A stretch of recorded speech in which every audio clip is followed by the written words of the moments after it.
What's up, my loves and fellow creatives? Coming to you live. Well, actually, not live this time. I'm actually coming to you pre recorded because the internet signal is not strong enough for me to do this live, but I know y'all will still love me anyway. So let's go ahead and get into this template flip. This is a 5-minute template flip. Now, I'm going to take my time with it just to make sure that you all can follow along. But this combination looks very complicated, but it's pretty simple. Let's go ahead and get into our transformation. The first thing that I'm going to do is activate the photo because I'm going to show how you can go from an image that doesn't have a photo to one that does. And keep in mind, this can be anything from a t-shirt to a birthday invitation to a handbag design, anything you can think of, okay? So don't limit yourself to just t-shirts. All right, let's go ahead and we activated our photo. I want to show you how you can do this fade off effect here. So essentially, I'm just going to redo these steps. So I'll delete what's there just so I can show you. We're going to go to File, Place Embedded. Now I went into Remove BG and already removed the background there, so it has a nice, clean, transparent background.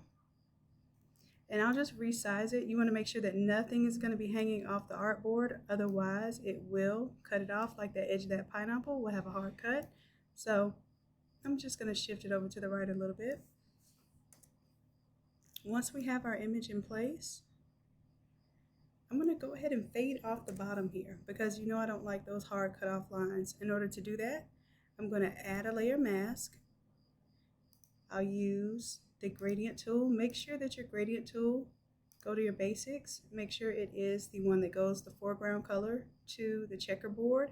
If your foreground color is not black, you won't see the color black here. So make sure that you have this one selected and make sure that your foreground color is selected to black. And you can do that simply by clicking on the default and hitting the switcheroo button until black is in the foreground.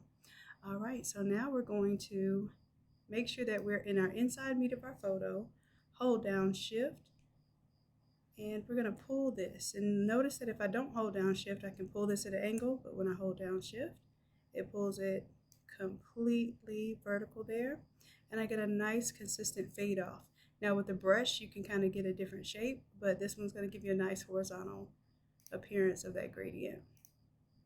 Let's go ahead and hit yes to save those changes.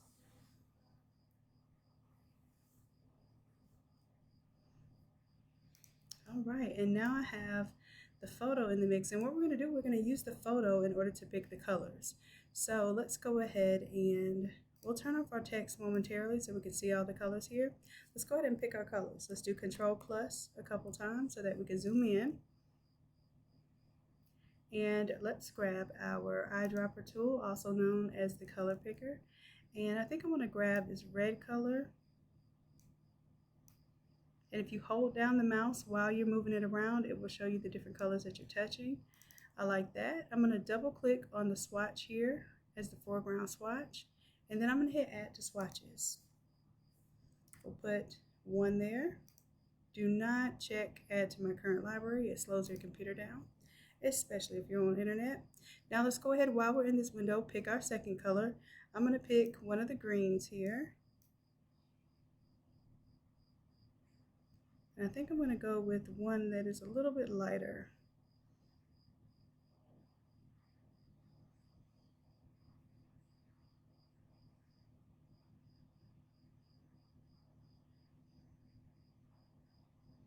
You know what, let's do the darker green. I think it's standing out to me more. All right, let's add that to swatches. And of course, you can always change your colors as you go. That's going to be color number 2. And for color number 3, let's make the third color more of maybe a gold from the pineapple. And that pineapple is not showing a lot of gold, so I'm going to create a gold here. And just give myself a nice deep gold. All right, now I haven't officially changed the colors in the artwork yet. I just picked the colors that I want to change in the artwork. So now what I'll do is I will change out color number 1, 2, and 3 to reflect our new color selection. So color 1 will be the red. I'll go in here, duplicate that layer, and then I'm going to change this particular layer to the red. If we go to the swatches here, the swatches, I can select the red that we selected from before, hit OK, and close it down, hit save to update those changes. And we'll do the same exact thing for the other two colors.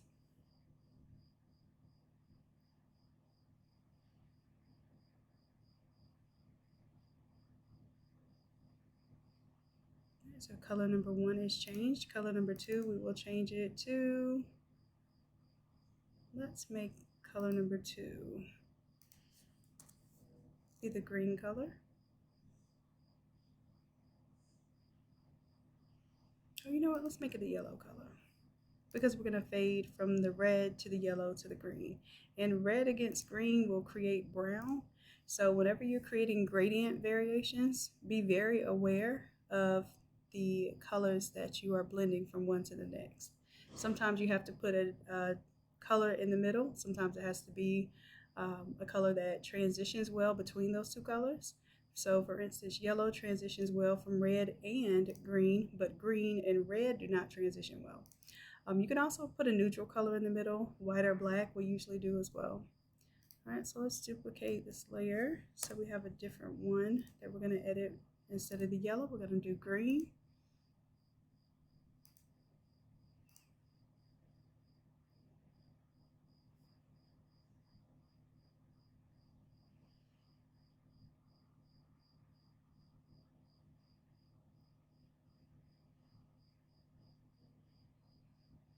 We're just letting that update there.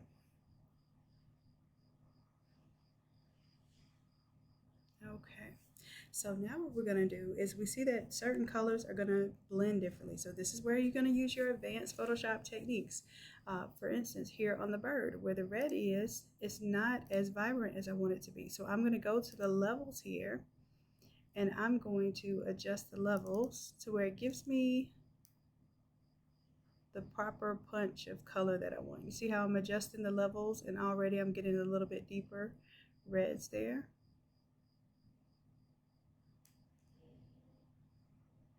This is allowing me to get more of the color that I want. So if I'm doing a pastel, I might be adjusting the levels up the opposite way. If I'm doing a really deep color, like a really dark forest green or burgundy, then I may adjust the highlights and the shadows as well. And I think what I'm going to do is in the green, I'm going to put the yellow here because I want the yellow to touch the red. So again, like I said, you'll bring it in here and you'll get your own ideas of how you want your colors to go. But I think I do want that gold there. And then for the last color, I'll do the green.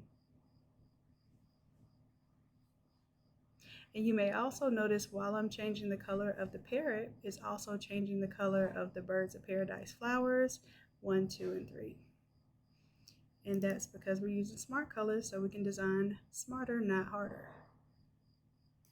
Let's grab the green there for the third color.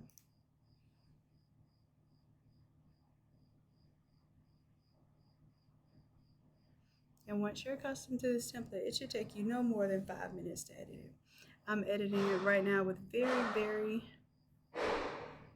slow internet connection, so I know you can do it too. And for color 3 here on the bird,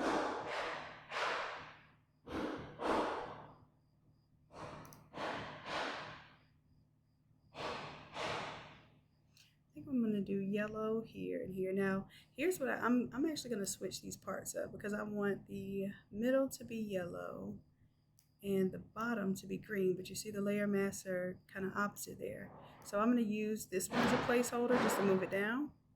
This down here and that up there.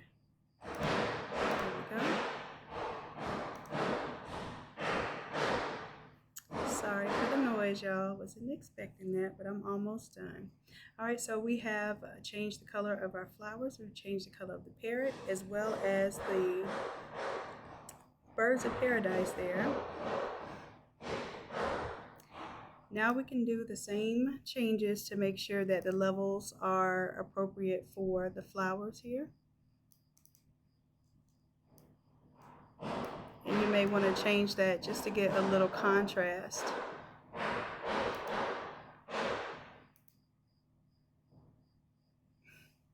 All right, and finally we can change the background as well. So the background, what we're going to do is, instead of the black and white, we're going to use the colors from our smart colors.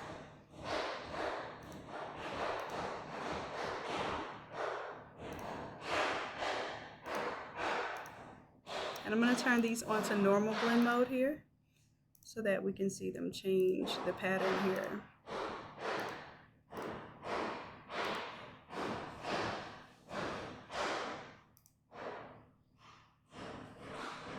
And we can also use like a gradient effect here, simply by allowing only part of the background color to show here.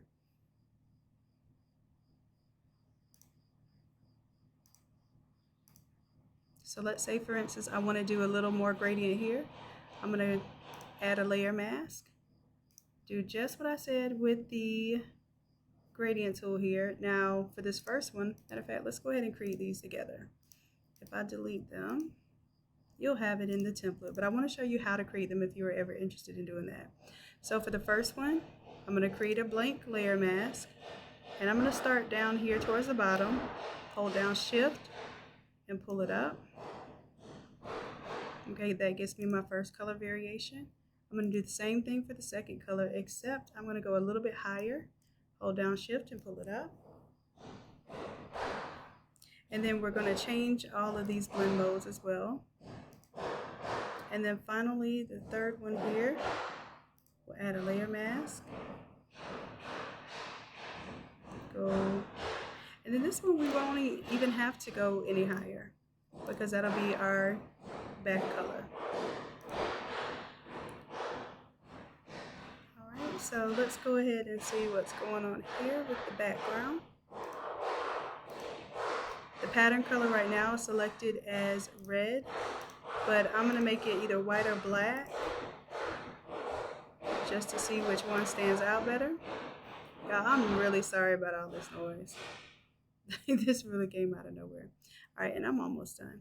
So you see here I have the green fading into the red. And if I want the yellow to show up a little bit more, I'm going to have to, it's already on normal.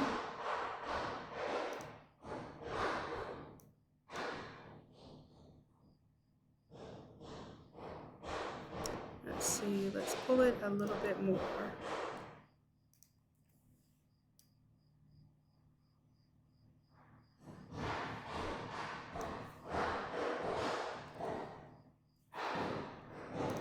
You know what might be an easier way to do this? Let's go ahead and just create a new gradient where we're including all three of the solid colors.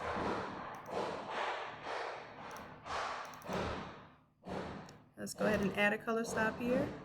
And what we can do is we can start on this one, go to our swatches, and let's start with the red at the bottom. Then let's do the yellow. And then let's do the green.